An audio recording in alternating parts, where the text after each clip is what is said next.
What's up guys, started Yu-Gi-Oh here up against PhoenixEye in a head format challenge. Gauntlet thing. So basically in this series he's using his more than 6 samurai deck. And I get to use, you know, the head format decks that were used in the head format. So right now I'm playing Evil Swarm, one of the decks from head. Didn't get to Exceed Summon in the first turn, and as you can see he's going off and he's able to kill me in the first turn, so that's something. So any minute now he will attack and kill me. I just engage GM for the hell of it. I mean, I'm dead, you know. Not a lot I can do. He just buffs up his GM to flex and he starts attacking for game, and that's quick, game 1. So this time around I'm using Head itself, Hand Artifact Trap Tricks. So keep in mind that I didn't play in Head format, so I'm trying my ass off to make these decks work, but you know, I'm not a magician.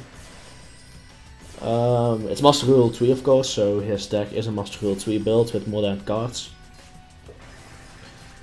And yeah, he basically has to win 3 times to beat the challenge.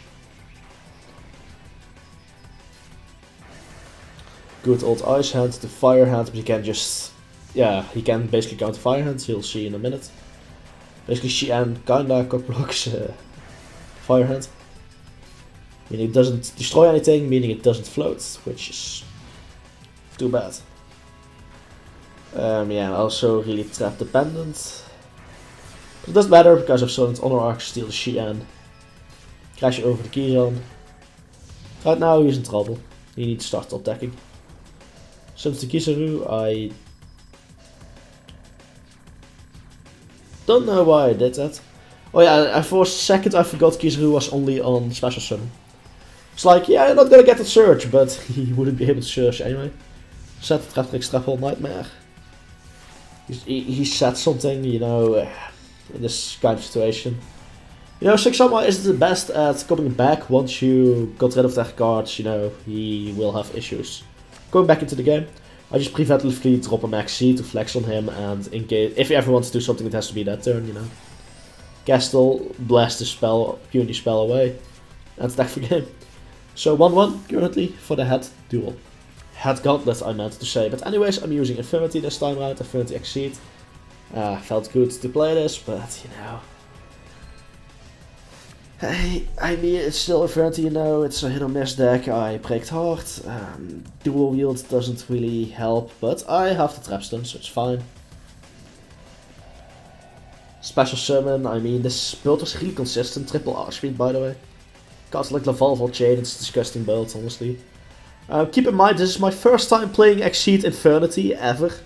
I never gave it a chance around release because I was a Synchro fanatic. If I like to call myself that back in those days. Trying my best to make plays. I believe I slip up at this point. I'm not sure what else I could have done to deal more damage, but oh well. He gets to live for 1 more turn, but adopt he can just easily break this board, you know. 30 barrier protects me against the Raigeki. Really nice, and his sub starts away and just basically like, yeah, I'm dead. I mean, certain judgments the dire rule, fair enough. I'm just gonna do crazy stuff. Overextend honestly, but yeah, why not I guess. And I take the game with Infinity, of course, it's me, I'm the Infinity Master. Just kidding about the Infinity Master part, by the way, I don't want to sound too egoistical, but you know, I love playing myself some Infinity, so expect some solid play when I play the deck, you know. So I'm up against 4 back row, that's nasty. But it's not like there's 6 Samurai on the field, so most of it should be dead. I make plenty of misplays and weird plays in this because I've never played this deck before either. Wasn't around for head format, so yeah. Like I quit during around Edison format and I came back during Duelist Alliance format, so I've missed out on all of this stuff. I mean, I've played some online, you know, but back around this time I played Infinity Synchro a bit here and there, you know. Though it wasn't optimal, Synchros are the way to play Infinity if you ask me. Thought it sounded elitistical, whatever you want to call it. Backs to the wall, I say no, that's not gonna happen. Attacks my monster, but we should be in a nice spot. I mean, he has to light attacking, and yeah. Does this deck not run rank 3s actually? Yeah, on the Alucard, which... Maybe if I Book of Moonlit or something. I don't know. Could have played it... Oh well, I can't Book of Moonlit as Xian, what am I thinking? Yeah, weird thought. So Xian is... okay, yeah, Xian is annoying, you know. It's always going to be annoying, especially in these kind of formats where your deck isn't constructed around Xian existing. But I just silent on Orc in the way. And I just make sure he has no chance to come back. Top deck's United.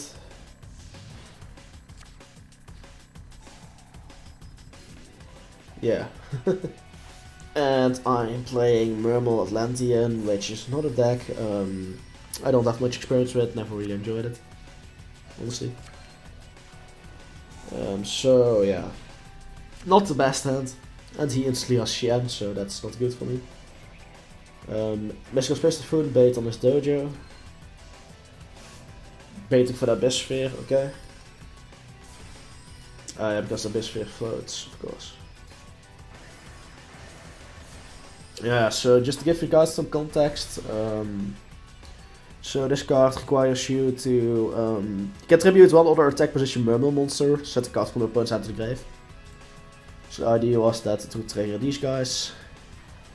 Problem is these are Atlanteans, not Mermals, so it ended up not working. I'm sure I entirely cancelled my attack there, couldn't I kill Amadeus? And I ended up getting trished. He suddenly decided to run Trish, and well, I feel quite some pain from that. At this point I'm top decking with Mermals, also not the best deck at top decking. Torrential, he has returned to the front, which is nice. I get the Elemental Lord, but it's not live, so it's a brick, it's not doing anything. He gets Hatsume, yeah, that should be game. Can just revive Xian at this point and attack for game, yeah, as he does. Correct plays from him, which is nice to see. I like seeing him growing in skill, developing as a player. So basically we're 3-2 at the moment. If he somehow wins this, he wins his first Gauntlet. So let's see if he can do that. Double High Priestess though, that's very nasty. Can just get rid of the back row. That was a misplay from my side. Should have used Big Eye first, but yeah. At this point, it's straight unfair to him to use this deck actually, honestly. But well, it's part of the meta back then, so I guess it makes sense. I mean, Big Eye is a very disgusting card. Can you steal the face down too? It's greatness of ease, and yeah. I mean, realistically speaking, what can he do? Curse Seal to make sure he can't use his dojo. The content advantage of the Spellbook Tower is just making this unfair duel. I even get to keep the Xian, by the way. Big Eye steals a monster permanently. I know that's why the card was got a lot of hate back when it was relevant in Dragon Ruler format, at least. I mean, the card's not that good anymore nowadays, but you know, it was a really good card. So I'm just going to Stardust because, well, Stardust Yu-Gi-Oh! I have to. And I finish him. So, well played from PhoenixEye's side. He managed to snatch 2 rounds. I hope you guys enjoyed this. If you did, leave a like, leave a comment, subscribe. See you guys next time. Stardust Yu-Gi-Oh! Out.